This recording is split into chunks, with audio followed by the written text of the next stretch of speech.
Welcome everybody to another episode of Campus Hoops. Sorry, I haven't been uploading. Life has been busy, but we are back with another video. If you cannot tell by the thumbnail or title, in today's video we're going to be talking about Tennessee and how they're easily one of my favorite teams to watch. You can make some, distinctions on whether or not they're the best team. I personally think they're the best team, but you have Auburn, Iowa State. I think Oregon is really good. You just have a good team. Alabama, Florida is still undefeated at the time of recording this video.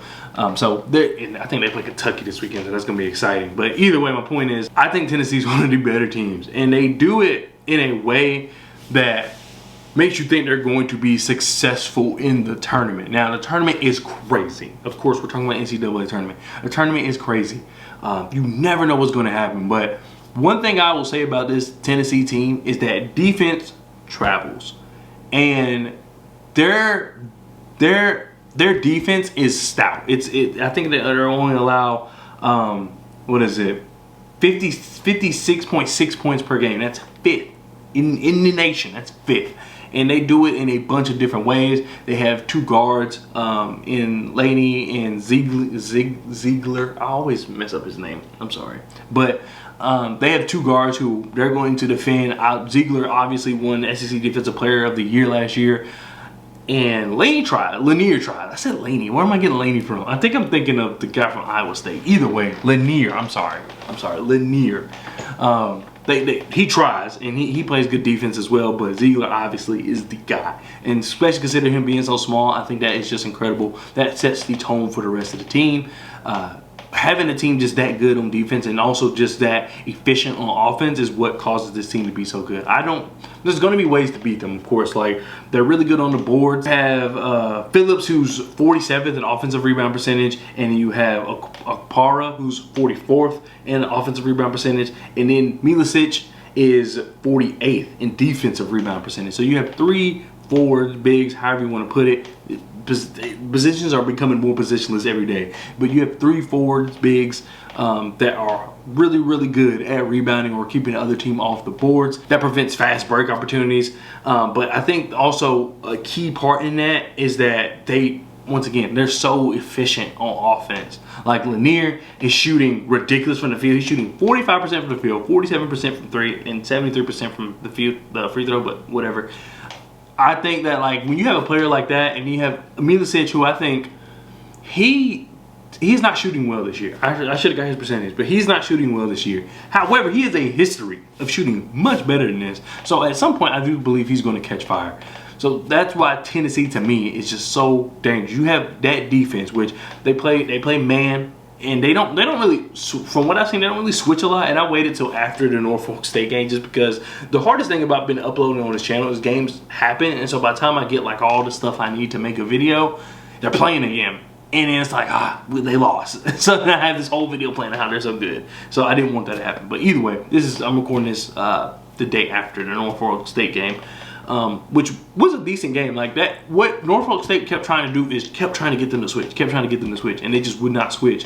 And what's beautiful about it is, because sometimes if any other team plays like that, you can get them either to switch or you can just cause yourself to get enough room to put up a shot. But what Tennessee does is whoever's playing the pick, whoever's playing the screener, they kind of like play almost like center field in terms of they don't really go straight to the ball handler and try to stop them, but they also don't just stick to the screener and let the ball handler do whatever. They kind of just play both until whoever's getting screened, picked, or whatever can fight over or under to get to where they need to be. And I think that's why it works, because there's rarely ever any open space. That's one thing. If you watch Tennessee play, they don't allow many open shots. That they're just an aggressive defense. They're handsy, they're physical, and I mean, that's literally is what going to help them be good. I know you can probably look at their schedule and say, oh, well, they really haven't played anybody. But I think playing Illinois at Illinois was huge. And that to me,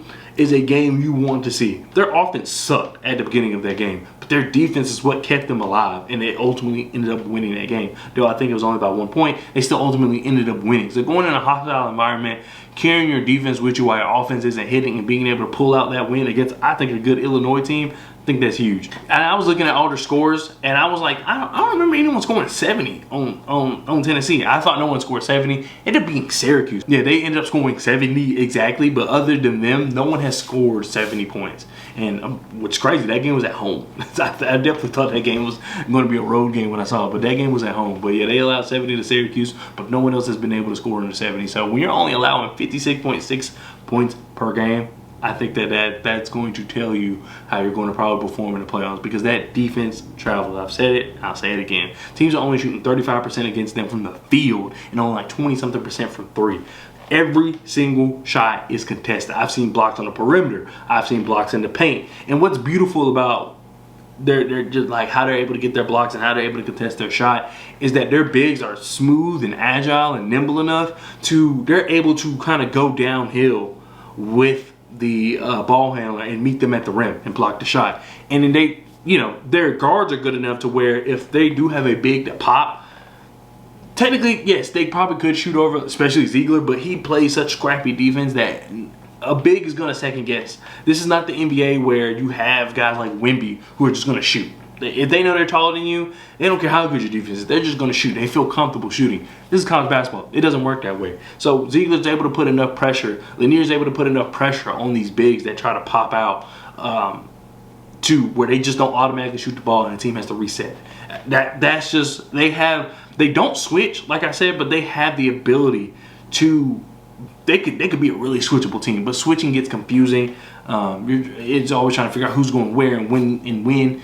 I think just playing the way they have the talent, like they have the physical capability to do so. I think that's why we're seeing their defense be so good. But that's all I really want to talk about. Like I said, Tennessee is one of my favorite teams. I'm a very defensive guy. I love seeing good defense, but I think the Volunteers have just done an excellent job. As of right now, they're undefeated. The SEC is crazy. I think 5 SEC teams are in the top 10 and 10 are in the top 25.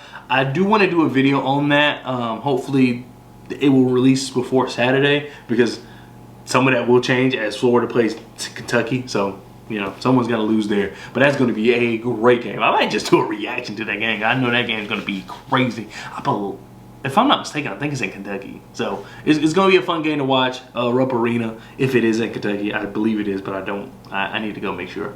But thank you so much for watching, and I'll see you guys next time. Peace.